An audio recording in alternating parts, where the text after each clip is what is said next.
हमारी पौराणिक कथाओं में ना कुछ ऐसे किरदार हैं जिनकी कहानियां कभी खत्म ही नहीं हुई।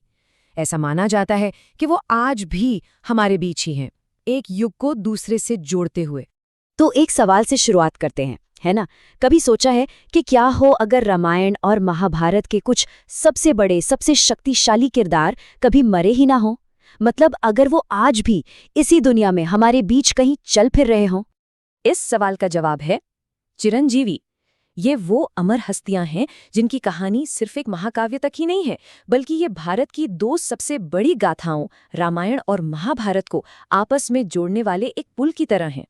तो आखिर ये चिरंजीवी हैं कौन? देखिए, पौराणिक कथाओं में इन्हें सप्त चिरंजीवी यानी 7 अमर के नाम से जाना जाता है। ये 7 ऐसे लोग हैं जिन्हें अपने कर्मों, किसी वरदान या फिर किसी श्राप की वजह से इस युग के यानी कलयुग के अंत तक जिंदा रहना है। अच्छा, यहाँ एक बात समझना बहुत जरूरी है। चिरंजीवी होने का मतलब ये नहीं कि उन्हें कोई मार ही नहीं सकता। इसका मतलब है एक बहुत बहुत लंबी उम्र जो कलयुग के खत्म होने तक चलेगी। तो इनकी अमरता हमेशा के लिए नहीं, बल्कि एक युग तक के लिए है। तो ये है वो 7 महान हस्तियां। अश्वत्थामा, जो अपने बदले की आग में जल रहा है। राजा बलि, अपनी जबरदस्त उदारता के लिए मशहूर। वेदव्यास, ज्ञान का भंडार और महाभारत के रचयिता। हनुमान, भक्ति की जीती जागती मिसाल। विभीषण, जिसने धर्म के लिए अपने ही भाई को छोड़ दिया। कृपाचार्य, हस्तिनापुर के निष्पक्ष गुरु। और परशुराम, जिनके युद्ध कौशल का कोई तोड़ नहीं था। ये सिर्फ नाम नहीं है, ये वो गुण हैं जो युगों युगों तक जिंदा रहते हैं। पर सबसे मजेदार बात क्या है पता है? ये सारे किरदार अलग अलग कहानियों में बिखरे हुए नहीं हैं। ये सब एक ही बड़ी कहानी का हिस्सा है, जो त्रेता युग की रामायण से लेकर द्वापर युग की महाभारत तक बहती है और इन दोनों महागाथाओं को एक साथ पिरो देती है।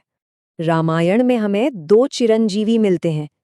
एक है हनुमान, जो भक्ति और सेवा का सबसे बड़ा उदाहरण है, और दूसरे हैं विभीषण, जिन्होंने धर्म का साथ देने के लिए अपने भाई रावण के खिलाफ जाने की हिम्मत दिखाई।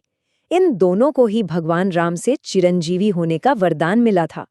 और फिर जब हम महाभारत में आते हैं तो ये अमरता का धागा और भी गहरा हो जाता है। यहाँ हमें मिलते हैं वेदव्यास, जो सिर्फ इस महाकाव्य को लिखते ही नहीं, बल्कि इसके एक बहुत अहम किरदार भी हैं। फिर है कृपाचार्य, हस्तिनापुर के गुरु। और हाँ, अश्वत्थामा, एक ऐसा योद्धा जिसकी किस्मत एक श्राप ने हमेशा के लिए बदल दी। लेकिन एक ऐसा चिरंजीवी है जो इन दोनों महाकाव्यों को सबसे मजबूती से जोड़ता है, और वो है भगवान विष्णु के छठे अवतार परशुराम। उनकी कहानी किसी एक युग में बंधी हुई नहीं है। और देखिए, परशुराम की कहानी तो इस बात का सबसे बड़ा सबूत है। जरा सोचिए, त्रेता युग यानी रामायण के जमाने में वो शिव धनुष टूटने के बाद भगवान राम से मिलते हैं, उनकी दिव्यता को पहचानते हैं।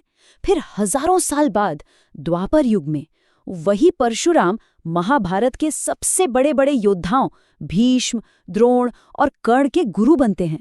और कहानी यही नहीं रुकती। माना जाता है कि वो आज भी महेंद्रगिरी पर्वत पर तपस्या में लीन हैं।